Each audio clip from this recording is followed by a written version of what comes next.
All right, Tony, if you could pick one company to sponsor this ragtag approach of a podcast, who are you going to pick? It depends, like, what's in it for me, right?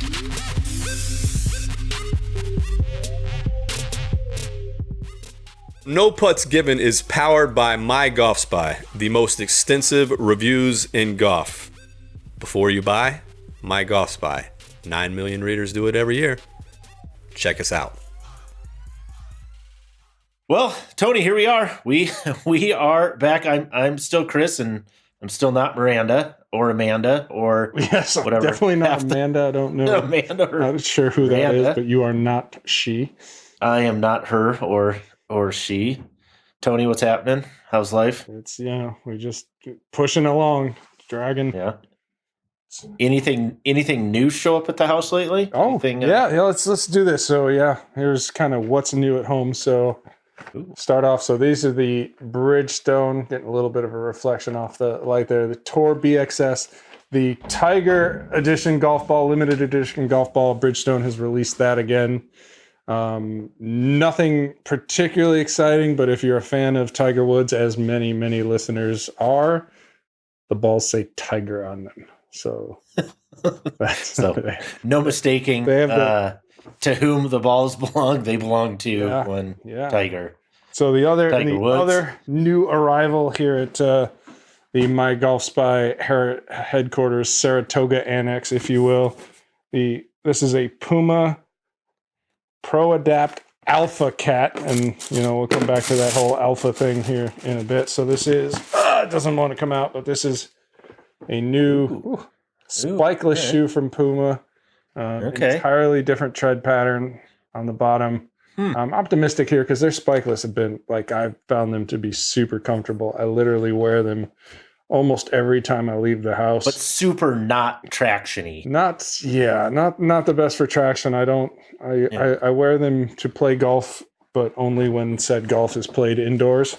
But this is, it's a good looking shoe. I think remember Randy, Fried Eggs Randy? Oh yeah, we gave him a ride one time. Treading on the white swoles here, so I don't know how that's going to go over. But are those a lace them up, or is this a laces are for suckers? So this is the sucker edition of this shoe, obviously. Okay. But I do believe that this is available in the Puma disc, which is kind of their take on a BOA-like, shall we say, enclosure system.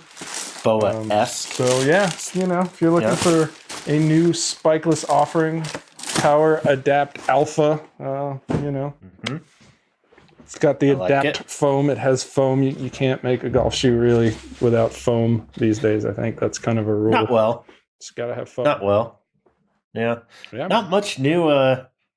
Trying to think if we got anything. I got some dog food. Plenty of children's things. A lot of Amazon packages, but nothing super exciting of the golf variety. I know. However, you do have. Go ahead.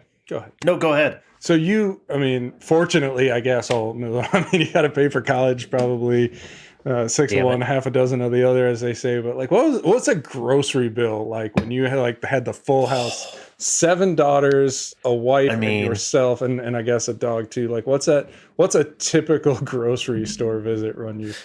So I'm gonna answer that with two different ways. Number one, $400 to $500 a week, easy. You could easily. I wince, but I literally I have no idea what. I think my wife every now and then will take me to the grocery store, but then bad things happen because I'm like, I want that and that and that. What the hell are you doing? Yeah, and that's without me going. Yeah, and so it would probably be worse if I went. But easily $400 to $500 a week. Not typical. People have this. It's a misconstrued notion that teenage boys will far out eat teenage girls. That's a bunch of nonsense. Teenage girls can eat just as much, depending on. And I'd say you are an expert on teenage girls, but that just comes across the wrong way. Don't take that out of context. But yes, the second answer to that question is when I graduated high school. So we had 4 kids in our family growing up, And when I graduated high school, my first year in college, so I'm no longer at home. I'm a freshman in college. There's 5 people left at home. My mother kept copious notes, like the old ledger. Like she would balance to the penny every week and kept it, in a ledger. We spent roughly 50% less on groceries the first year I was out of the house. So out of 6 people, I was roughly 50% of the grocery bill, even in high school. So it is what it is. Yep. I did things showing up this week. I got a shipping notification, and it looks like something is coming from Georgia to Fort Collins, Colorado. From where in Georgia, though? Well, good question.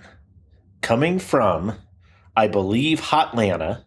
I believe these might be the 221, 225 combo set. Oh, yeah. I might have to talk to our buddy over there and see what we can do. Yeah. I am tempted. I am eager to get those, and it kind of leans into something we're going to talk about, I think, here today a little bit, which is, Tony, you're one of the most excitable fellas in the world. What are you excited? Well, do you see these, first of all? Do you know what those are? Think speed! Think speed, go rogue. That's Callaway wristbands. That's awesome. Hey, I'm just telling you, sweatbands. If you're doing media kits, the wristbands are underrated. Yeah, those were supposed to be, and I guess still are, but we've talked before about how Callaway had a massive media event planned for Topgolf in Vegas for the Rogue launch, and then Omicron came along and squished it, but they were kind enough to pass along the door prizes, if you will, the stuff we would have gotten if we were there. So those wristbands, maybe the big ticket hot item in the bag. I'm telling you.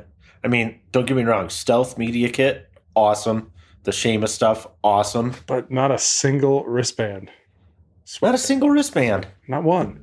Not one. Kelly, it's got you covered both sides. You can double up if you got like one arm that sweats profusely and the other doesn't. If I don't know what to think about, I just look and go, think speed. And then what, right? And then not only it's like kind of puts you in the frame of mind, like here's what you should be thinking about, and now here's what to do.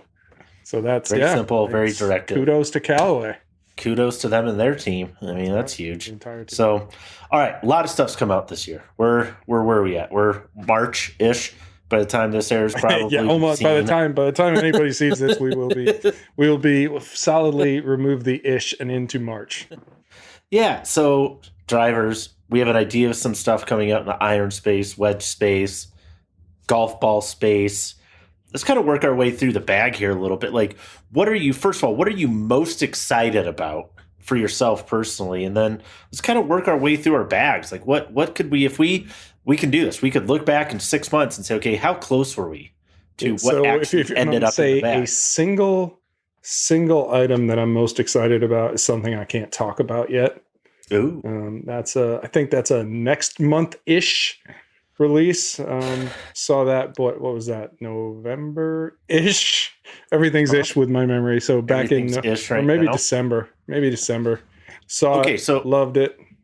But without giving it away, what about it is so exciting to you potentially from both either a personal standpoint, but also from, market impact kind of standpoint for this particular company that apparently we're not going to name just. Yeah, and I don't think it'll be a huge market impact because it's a product within a category that this particular company typically doesn't make a massive impact if we're going to dance in vague circles. But I will say that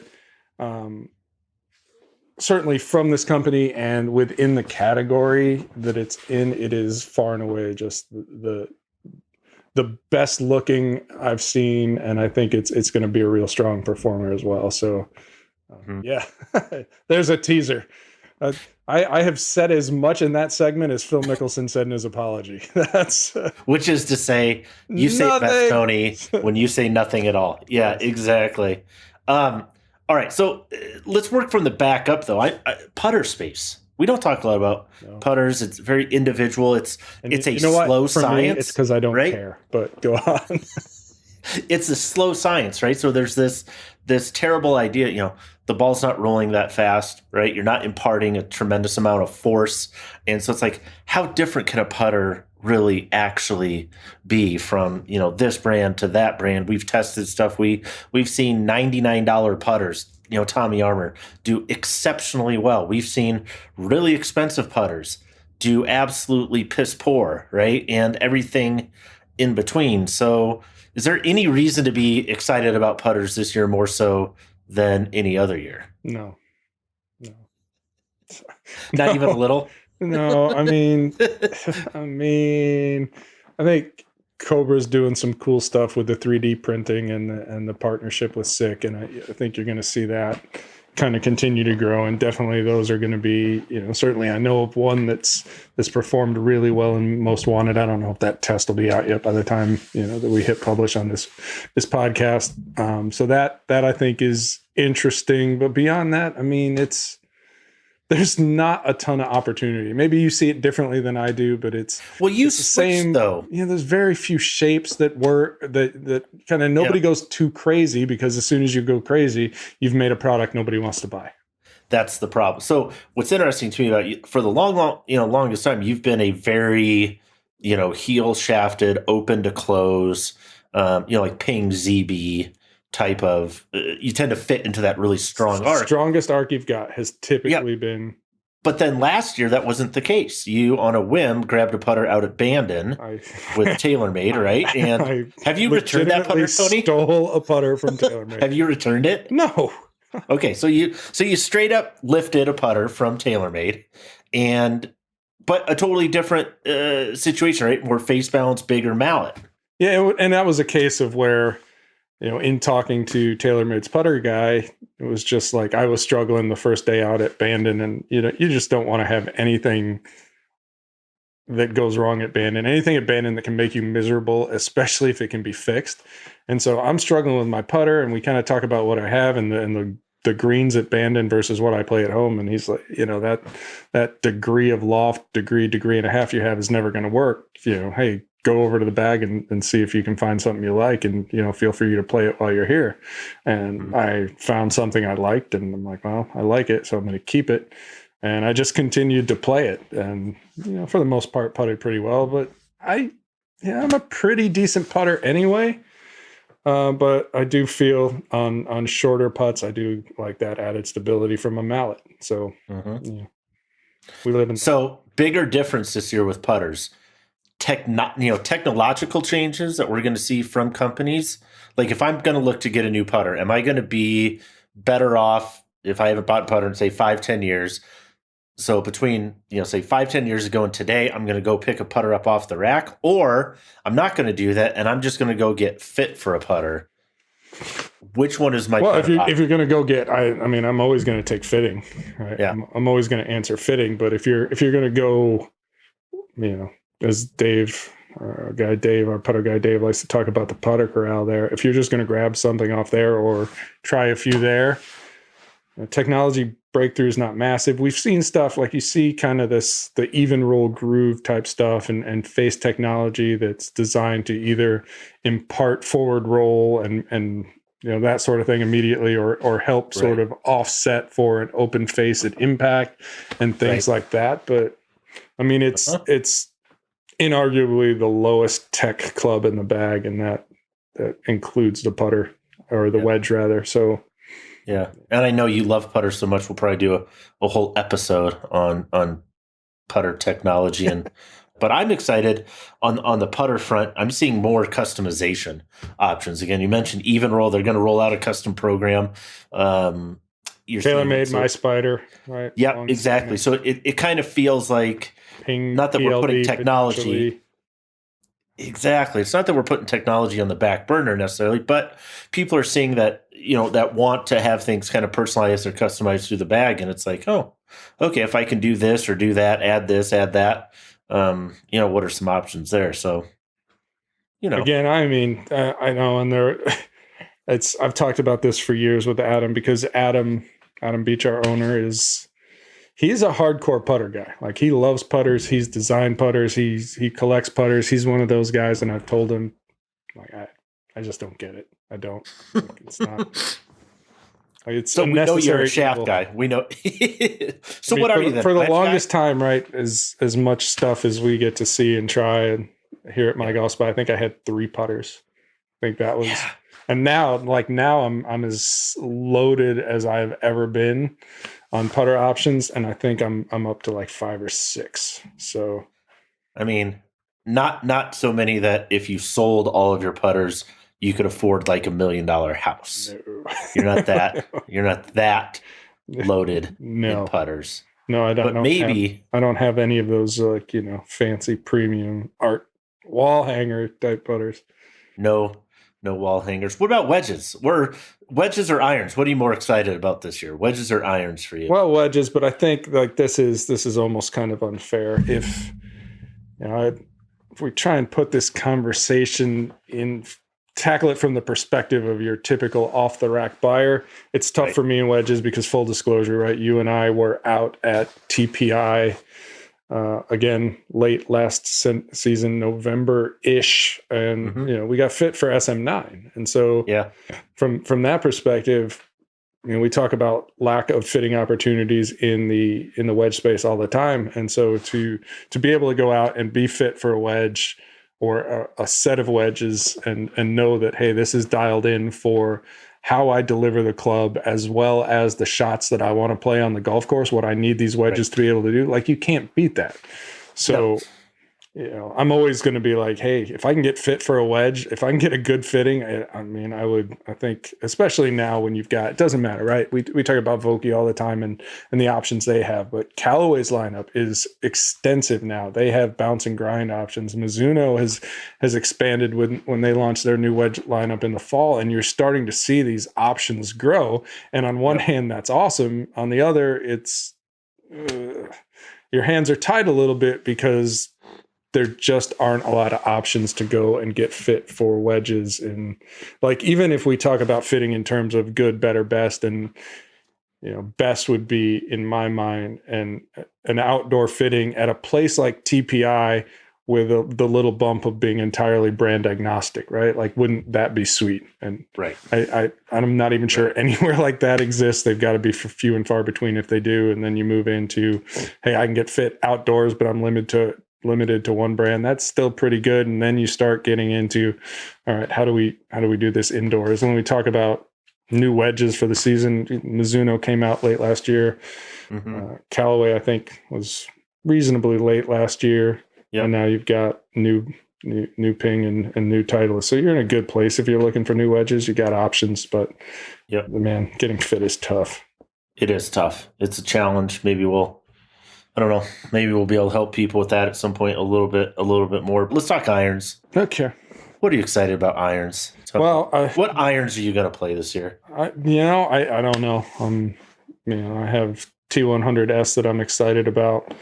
Mentioned, that the top secret irons that are coming that I'm excited about. Mizuno is never not. You didn't tell us they were irons before. Now you did. Cat's out of the bag. Cat's out of the bag. So those are an option. And it may be met with absolute contempt when I say this. I do believe that there are new Pxg irons in the pipeline, and I've played Pxg irons on and off for the last since going back to Gen 1, which we're talking 6-7 years now. 311 and it's white trailer at Scottsdale National. That's right, and it's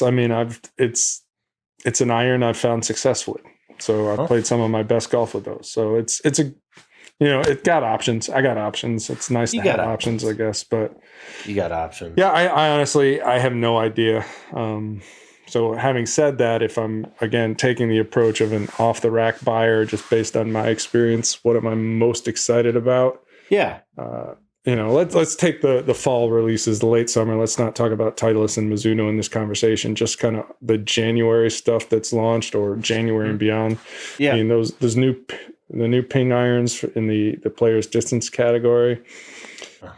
Those are intriguing. And then in the game improvement iron, I really like the Cobra stuff. The LTD impressed me, and I think of the stuff we saw that is that typical. Those early spring launches tend to be game improvement irons anyway, And right. Of that bunch, far and away, it's my favorite. And again, I'm not suggesting I'm going to play it because I tend to gravitate into that player's distance space a little bit more for sure. Yeah. And the game improvement irons would I don't want to get too technical, right? But I'm a guy who tends to create a lot of dynamic loft, excessive spin, and so when you add offset to that equation, and you do get more offset typically with game improvement irons, even with jack lofts, it gets a little ugly. Makes your problem worse. Yeah. So I tend not to be in that space. But yeah, player's distance, options.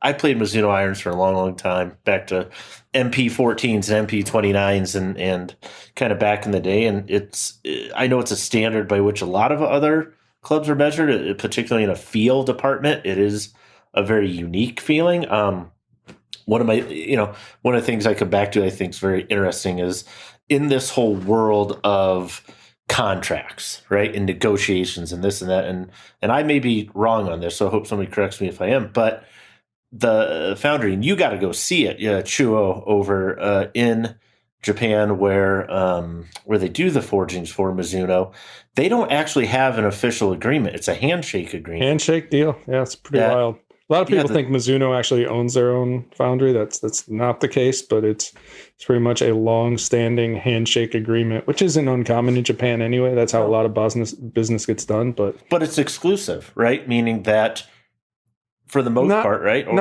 For the most part, it's typically occasionally they will forge golf clubs for somebody else, but it's smaller brands. Yeah, it's not like. And again, the secret sauce, if you will, that grain flow forging now. Grain flow forging HD that's a shared patent between Chuo and Mizuno. So I doubt you'll see that anywhere else. Yeah.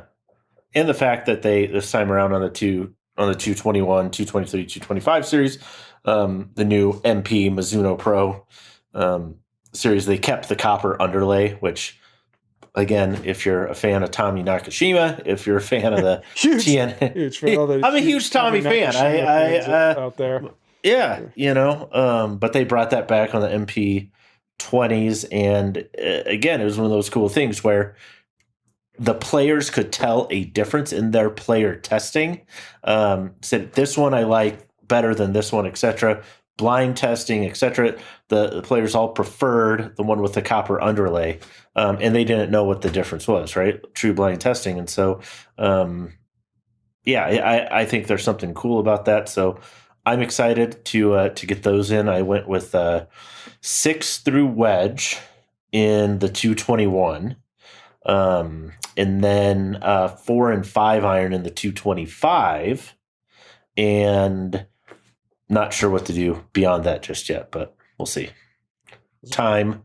I'm typically more of a JPX guy, and so there's a part of me that's like, how about we just roll that copper into the JPX, because they tend to do a little more technologically there. The feel maybe isn't the same as the MP line, which now the Mizuno Pro line. We got a new font. It's all very fancy. So if we could roll that into the more high tech line, which typically also includes the more forgiving clubs, that would be pretty sweet. Yeah, JPX forged, JPX hot metal pro. A lot of good options. And what about woods?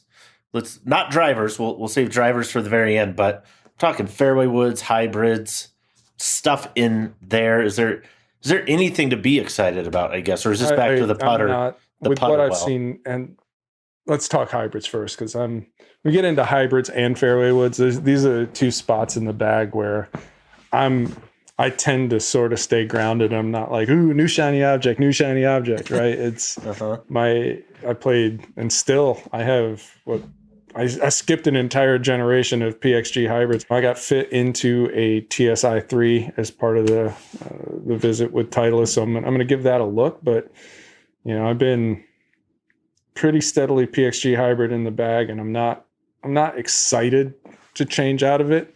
Yeah.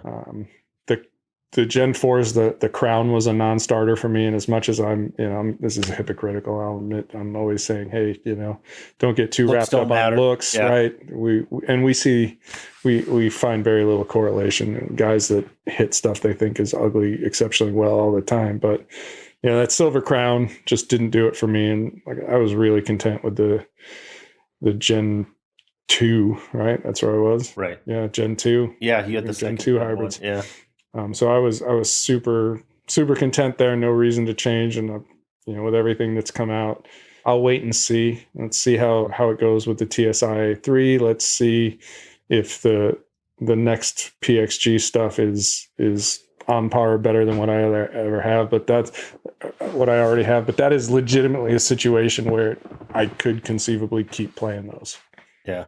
Yeah, I agree in the sense that there's a security blanket component. Even when you look in, again, I know, big fan of what's in the bag. Love to scour and build my bag based on whatever tour players are doing. But even when you look in PGA Tour player bags, LPGA Tour players, better players, if there is a club that is more than 1 or 2 generations old, it's either the putter or it's probably a 3-wood, 5-wood hybrid. And I think it's because it's a little bit versatile. Maybe you end up using it for a lot of different things. And, again, other than your driver, every other club in your bag should have kind of a speed limit, right? Like within, 10 to 12 yards is kind of hopefully the idea. So, man, if you get a new set of irons and all of a sudden you're hitting them a club further, you're going to create a gap somewhere in your bag that you have to then address. And for me, it's a Cobra 5-wood. When they put the rails, is that the little tour, the actual tour, what I call it? Yeah, some might even call it like an ultra hybrid or a mega hybrid or an uber hybrid, or I don't know. It's a big hybrid. Really, it's your perspective, right? Is it a they bill it as a small fairway wood, but it wouldn't be a stretch to say it could qualify as a large hybrid. It does have, obviously, the larger hybrids have that fairway wood shape. So semantics, but I get you. Yeah, and very balanced look, and I love that it has the rails on the bottom. That's the one that, that design was really inspired right after the second shot on 15 at Augusta for Ricky, wanting to have a club that he could hit whatever that specific yardage was, but that would go up in the air quick, land soft, but he could still manipulate it in terms of trajectory. And I love that. That if I had I guess if there's a club that will be in the beginning, in my bag beginning of next year, it would still probably be that Cobra 5-wood. I do. I love it. So that one's staying. 4-iron hybrid, I don't know what I'm going to do this year. I'm still exploring some space in there. I don't know.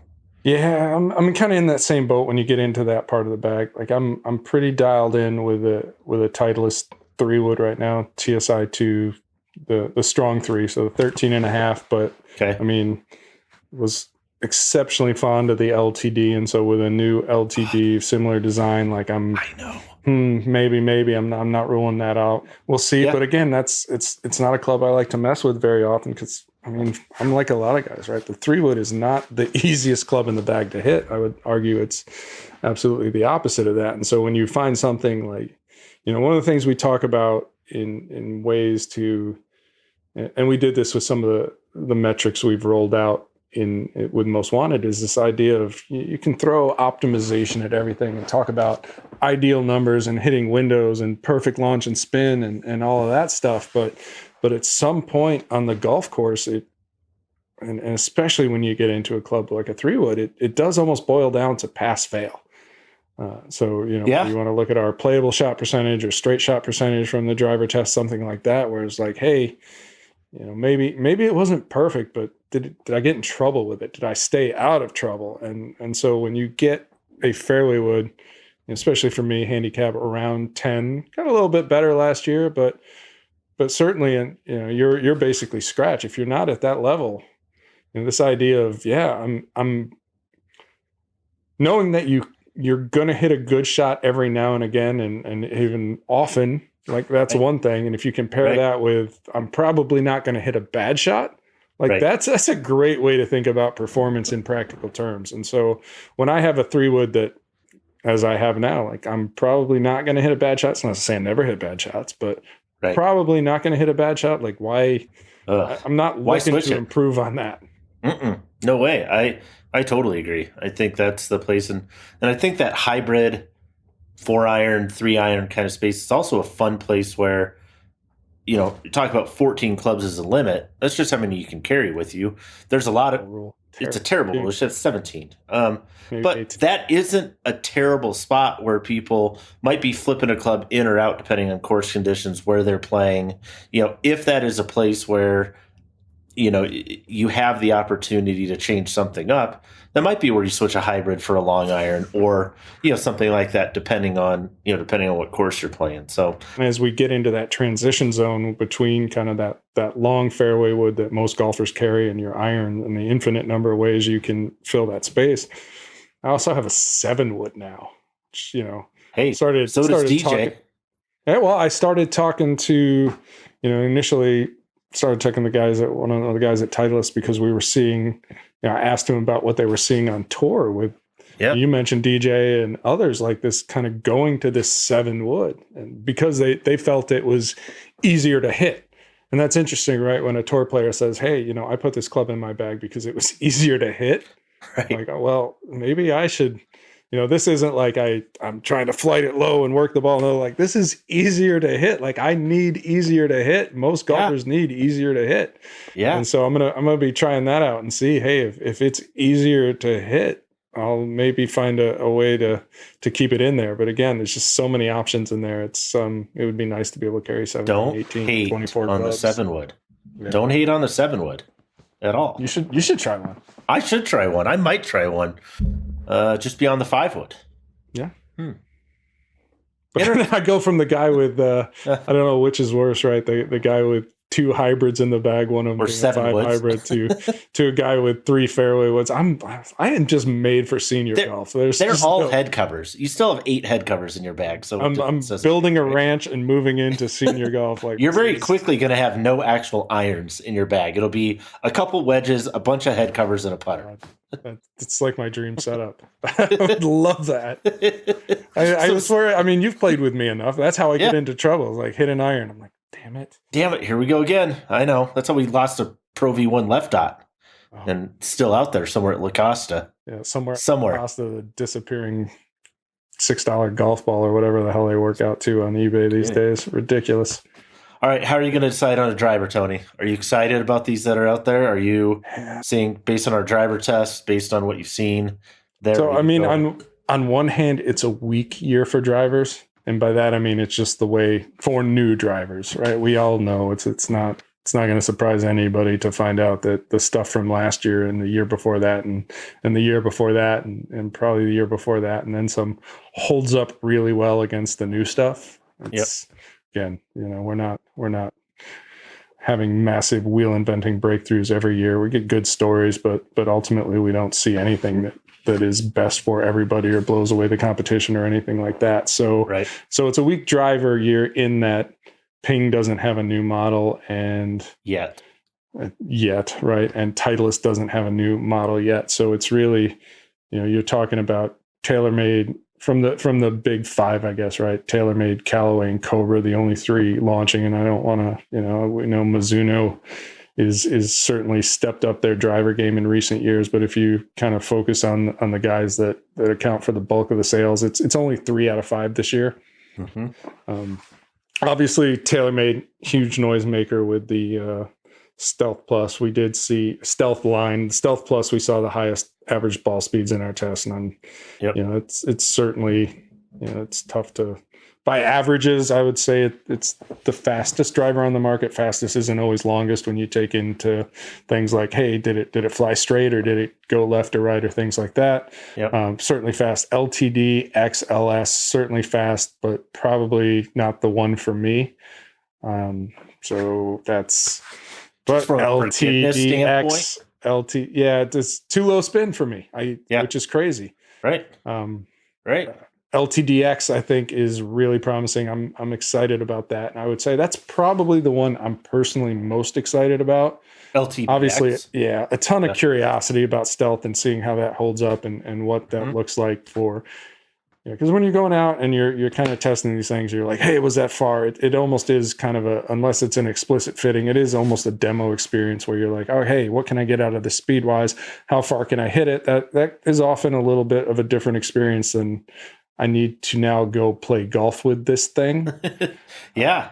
Yeah. So that's maybe a bit different, but I'm still obviously going to try that and see what it gets me. And then the ones that I keep flying under the radar that I might, it's interesting to me, having gone through the data and most wanted, and with the new data tool, and people have reached out to me on Twitter, and I've added a couple filters on my desktop to dial that even more than what we've put out there publicly at this point. And seeing the rogue stuff just pop up under these different conditions quite a bit. Yeah. So that's one where I was, again, the story's not particularly exciting because it just feels like more of the same. But in terms of performance and looking at the data, it's like, man, it's just always right there. And so I'm actually more curious about it now, coming out of Most Wanted and playing with the tools and seeing like it keeps coming up for a lot of guys than I was even at launch. So yeah, I'm definitely going to check that out. I haven't traditionally been a Callaway driver guy, but I'm going to look at it. But where are you, man? Like, where are you? Because I know. So it's a great question. I don't know where I am. Where are you, man? I'm in an interesting place. I've tended to do well with lower launch, lower spin drivers just because of face dynamics, impact dynamics. I tend to scoop a little bit. I tend to lift a little bit.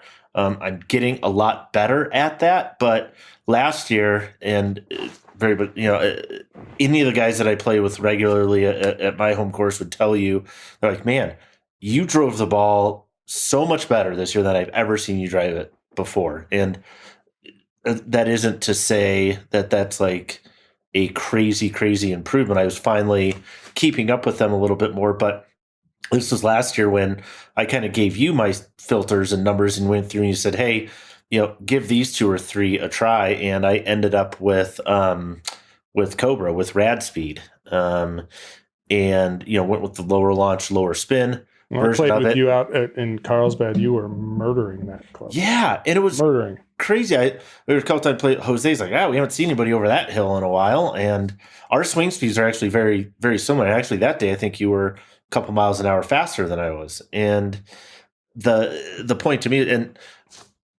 all transparency, I think that driver didn't sound very good from a feel aesthetic perspective. It was kind of hollow and not what I like. That's where the LTD X line is so much better. Yeah. So if you are a Cobra person and you've played Cobra drivers historically, or you like that, and you were turned off by Rad Speed because of the sound, number one, I hear you and I agree with you.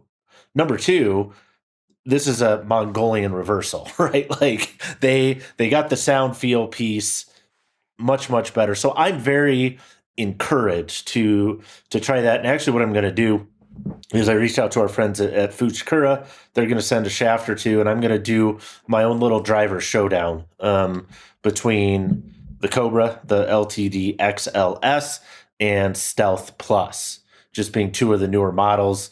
Only reason I'm not putting in a Ping or Titleist is kind of done those, tried it, know that they're excellent. Like 410 LST is a great driver in that category. So is TSI 3. Those would be the other 2 that I would typically look at and have had good success with. But of this new crop, the new ones that are out there, those are the 2 that I'm going to focus on. I'm going to hit them with both a Ventus Black 6X and the Ventus TR 6X. And we're going to see what the numbers show. So I'm curious about the TR, but I've just been so dialed in with Ventus Black in everything that I'm like, and TR being probably a bit more bluish than black in the profile anyway, with some new tech baked in. Yep. Waiting for a TR Black, I guess, is what I'm saying. Who knows? Ooh. So a black that's like diet black as opposed to the TR, which is more like a heftier blue. Yeah. Something like that. Purple. What happens if you mix black and blue? What do you get? Blurple. Navy? Blurple. I think that's a Rob Miller word. Blurple. How he described that's more of a blue purple kind of thing. That's how he described the Peacoat paint job on the Cobra driver. Oh, that's Blurple. right. I think midnight blue, maybe. Blurple. Ball? What ball are you going to play, Tony? And then we're going to move on. I got another question for you. Yeah, I mean, left dash is it's tough to see moving out of it, but I think certainly some curiosities with the new Tour B line, the BX, and even the Chrome Soft XLS. I'm actually headed to Callaway next Thursday. Ooh. Driving out to Chicopee, Mass. Okay. Which is actually, how long of a drive is that for you from the it's 2 hours, but my daughter thinks it's the funniest thing because the Chick-fil-A is in Chicopee. So that's so yeah, we're going to see the factory and see what's going on and talk to those guys and see how things are progressing. We've talked about the factory improvements for a few years now, but now you're starting to see some things that, on the personnel side. So, it's kind of nerd level stuff that not everybody knows about or cares about. But, Eric Loper, who essentially became the guy at TaylorMade when Dean Snell left and has been there for the sort of the evolution of TP5. He was there at the start of TP5 and carried it through. Wasn't that like Penta? So from picked up at probably, just past Lethal and Penta, and then kind of was the guy during the start of the TP5 right up to where we are now. He is now Callaway's ball guy. He's the head of R&D over there. And I think inarguably that's going to make a difference in their product. And it may not be immediate, but that's one of those things. And, there's a QA guy over there that came from Titleist. And so, they're just bringing in guys who know how to make better golf balls, good golf balls. And so, if you're a Callaway fan in particular, there's opportunity or reason to be optimistic, I guess I should say. Yeah. I'm left dot. Stick Good with luck. Left dot. Oh yeah, it's good to have connections, I guess. Or you be buying on eBay. I'm paying $200 a dozen because I think that's the route that. Well, it's good. You got a couple of the kids off the house to lower the food budget. So I basically made a decision. 2 of the daughters. Do I help with college tuition? Or do I buy left dot? Left out. I'm sorry to have to say that one's a necessity and one is college tuition. Absolute no-brainer. It's an easy one. So, what was I going to ask you? Oh, all right, Tony. If you could pick one company to sponsor this ragtag approach of a podcast, who are you going to pick? It depends, what's in it for me, right? If it's it's all for you. This is 100% for Tony. If we could get Nikon to come on board and send me a Z9, that would be cool. Okay. Talk about things that we believe in. You and I are both huge BOA guys. So, did you see that the new dual BOA? Credit to Hannah Holden over in the UK teased it. I believe it's also called an alpha. So this is the Footjoy Tour Alpha, I believe is what it's called. And it's going to be available in dual BOA. So it's the second dual BOA shoe we've seen. Adidas had a dual BOA, but if one single BOA means that laces are for suckers, imagine what does 2 mean? Means. Oh, yeah, it just laces are irrelevant, unnecessary at this point. It gets to be a point, right? I wonder how many BOAs are too many to the point where it'd just be easier to tie these things. Click, click, click, click, click, click. Yeah, between 3 and 5 probably. So yeah, it's super weird with the Footjoy stuff though. It tends to emerge sooner in the UK, so we haven't seen it officially over here yet. But I saw that and I'm like, damn, because I'm a BOA guy, because laces are for suckers, and I'm no 100%. Sucker. And I'm a Footjoy guy because I have chubby, fat feet, and that's just what they do. Is But they're fully committed to wide shoes. There's nothing I've ever looked at the Footjoy site and go, oh man, everything is available in wide, which is nice. But yeah, I'm interested to see the dual/double BOA because. Man, if one BOA is good, 2 BOAs. Yeah. Yep. BOA is headquartered here in Denver, Colorado, about an hour from me. So, what about you? Who is your Other than Ben and Jerry's, let's other than the obvious, Ben and Jerry's, if we can get an ice cream, McConnell's ice cream out of California does a phenomenal job. Any of those would be fantastic. The BOA one's great because I called them right away. As soon as I saw that picture, I called my guy at BOA down the right. Actually, 4. I need 2 on each shoe. I need plenty of these, and I knew what size you were, so I just said, "Hey, can I get a year's supply in these sizes and these colors?" That should be good. I technically don't have a golf membership lined up for next year yet, so maybe a year's supply. Pump the brakes on that a little bit. Just be house slippers. Here's another 2 for you, Tony. Apple. I use a lot of Apple products. Don't we all? Laptops, things. Just all the things. All the things, and I can almost guarantee nobody from Apple will watch this, but I would love for Apple to be on there. I believe Apple sponsorships work a little bit differently. They have mastered the Mongolian reversal as well. I think you pay them for the privilege. You pay them, and they probably ask you. You don't ask them, so that one's probably dead in the water. Other than that, maybe Lululemon, because they make phenomenal underwear. They do. I'm setting my ways there. But hey, we're here. But you said it's about me, so that one was about me. That's fair. But if anybody would like their products gratuitously and shamelessly promoted on this ridiculous podcast, reach out to Tony. All right, we got Tony. 5 minutes left, Chris. Here, 5 minutes. So let's go to the mailbag. Mailbag. What do we got? So, you throw some stuff on Twitter today. Yes. People questions. You got a couple bits of feedback. Pick the top 1 or 2. What did people ask? So I was going to stick with 1, but we're going to blow through these 2 very quickly. So first one from Evan L. Do the balls Tour Pros use go through any additional quality control, essentially beyond that you get from retail? Okay. Yes, absolutely. Of course. I would imagine it depends on who the manufacturer is, how much they do. I mean, if you look at our Ball Lab results, Titleist stuff tends to be really, really consistent. So I don't know how much better that could actually be for a tour guy. So at that level, what Titleist has told me is they do inspections on things like the logo and the side stamp, because the USGA is particular about that. And if something isn't what it is supposed to be, the ball can be deemed non-conforming. Right. Bridgestone does some additional quality control. They wouldn't tell me exactly what. Similarly, again, there's a few extra touch points as well with Callaway, and I would assume it's the same for TaylorMade and Srixon and anybody else who makes a ball on tour. You're going to make sure for those guys that everything is what it needs to be. So, yeah, they get a little bit more, but you start with a quality ball, you probably don't have too much to worry about. Yep, precisely. All right, so that's a good one. What's the next one? Give us another one. So this one comes from Adam N, and I picked this one because I think it's a really good question. So, have the higher MOI drivers typically provided more forgiveness in the most wanted test? Ooh. Does the removal of outliers hurt the MOI drivers versus the lower MOI drivers? Okay, so real quick, for people that have no idea, what's MOI?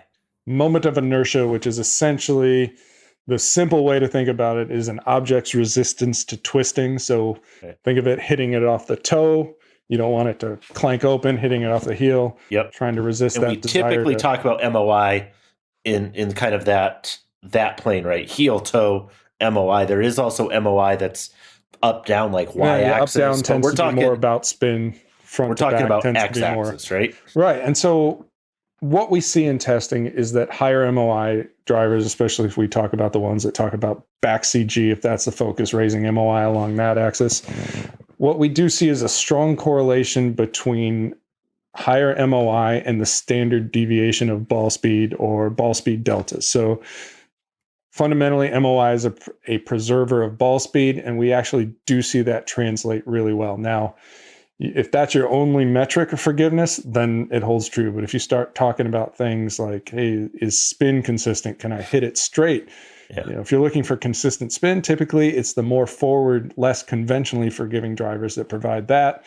And again, you start getting into things that, hey, like, do I hit it straight? Right. And that's a different animal entirely and doesn't necessarily correlate. And sometimes you look at that and go, man, this driver just everybody hit it straight. It's low to mid MOI, but it just works. So it ultimately boils down to what is the forgiveness metric. But in terms of MOI alone, yeah, we do see a strong correlation with ball speed retention. Yeah, so it's like with MOI, you have launch, spin, direction, and speed. And how much of all of those four can you retain? Yeah, that's from an idea, right? That kind of that whole picture is your ball speed retention, your directional stuff, your spin consistency. There's a lot that goes into it. And I've said this before. If you ask 5 R&D guys to define forgiveness, you'll get 6 answers. So yeah, probably. So and the other piece of that. So we'll finish this up. Does the removal of outliers hurt the highest MOI drivers versus the lowest? So great question. This was something that we felt, going back a few years ago, we felt that, we were probably getting too aggressive with outlier removal to the point that we were hurting high MOI drivers. So now what we do is we take, for every pairing of tester and driver, anything that is more than 2 standard deviations from the mean for total distance, carry distance, and maybe it's total. It's been programmed for so long, I don't know. So we chop those. Same with offline, and from there we focus not on kind of where the ball went, but on the characteristics of the swings themselves. So we're filtering out abnormal swings versus abnormal results, and we feel that gives us way better kind of retention of that forgiveness metric or the various forgiveness metrics. Yeah. So there you go. We have like 30 seconds left. Let's, I think that's it. All right. That's all right, everybody. Be decent to friends and strangers. We out.